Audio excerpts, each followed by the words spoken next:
What's going on, guys? I hope everybody is doing okay. In this video, I just thought I would show you guys some really quick green screen tutorial, just to show you how you can change your background just like this is.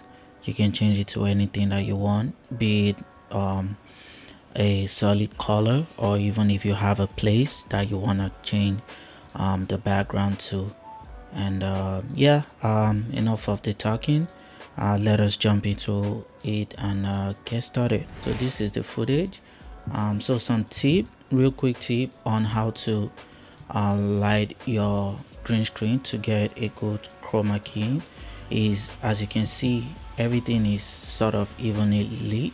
And if you see, one thing is you don't see my shadow. My shadow is like really light right here. You can see, but it's really light.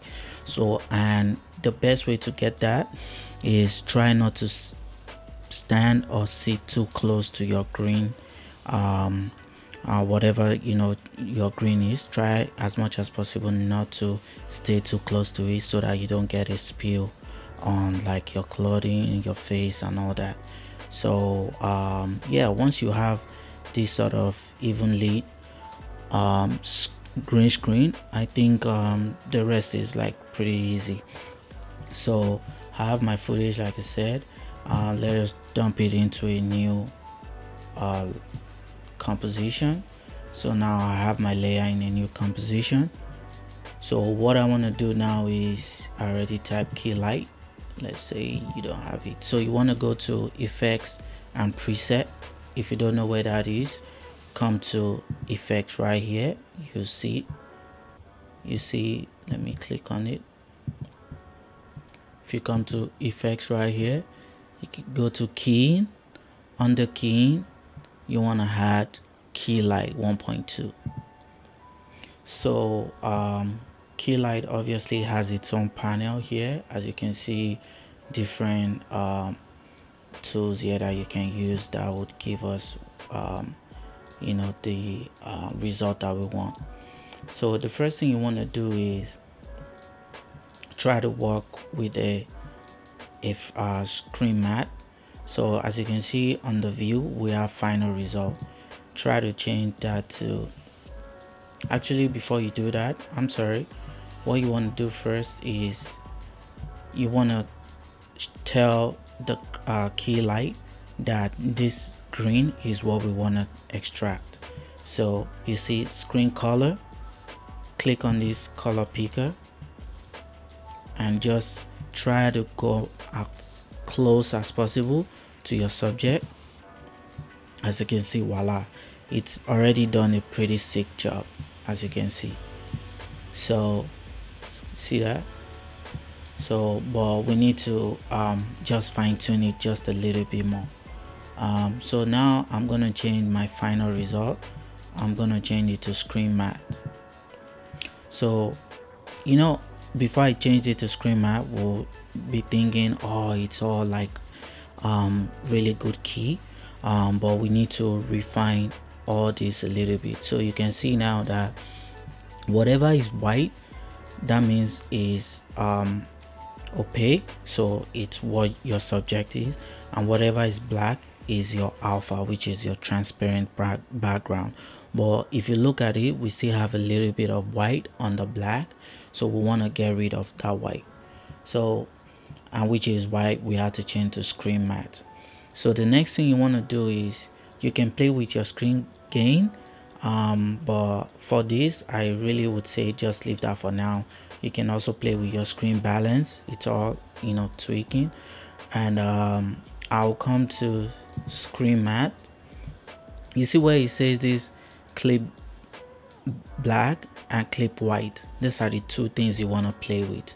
So the clip black obviously will work for the black, which is alpha, transparent, and the clip white will work for the opaque, which is your subject. So in this case, I think our white is pretty good, which is right there. But but wanna now reduce the white to get more of our opaque right here, our subject. So now on the black, want to increase it so we can clear up all that white, all that little white particles right there. I think this is pretty good for now. And obviously you can always mask this little white. You can always mask that out. And you see where it also says screen shrink / grow. I'll just do like a minus maybe 1.5. It's just to kind of refine the edge of your subject.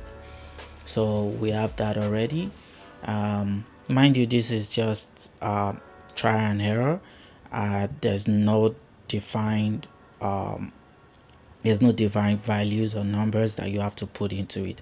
So now that I have all that in place, now I'm going to change my screen matte to final result. And as you can see, voila, I already have like a really good key. But to test it out, to make sure that we're right on track, let us add a background, which will be Command Y as my shortcut for my background. I'll do BG. Okay, so now if I put the background under my footage, as you can see, we already keyed out the green. So this means we have like a really good key, as you can see. And you can always check. Let's check. You can see the difference. So that's like your really fast way that you can get your key out of your background in your footage. And if those of you that might have the new versions of After Effects, one thing you can do to even make your work even faster than this, there's already preset that come inside of the new After Effects. I'll show you real quick. So let us delete key light. So you can see we have our green back, right? So let us come to effects and preset, type in key light. So under key light, so instead of using your key light, you see under animation preset, you see this key suppressor. So just double click on that. So what happened is they've already made a preset where you get your key light, you get your key cleaner, and you get your advanced suppressor. So what the suppressor is for is sometimes you get some things called spillage. So spillage is especially when your subject is close to your green background, it's gonna spill those green will spill it on your clothing. But because I already had this in mind, I was able to distance myself a little bit from my background so I don't get those spill. So once you have your key light, we can do the same thing.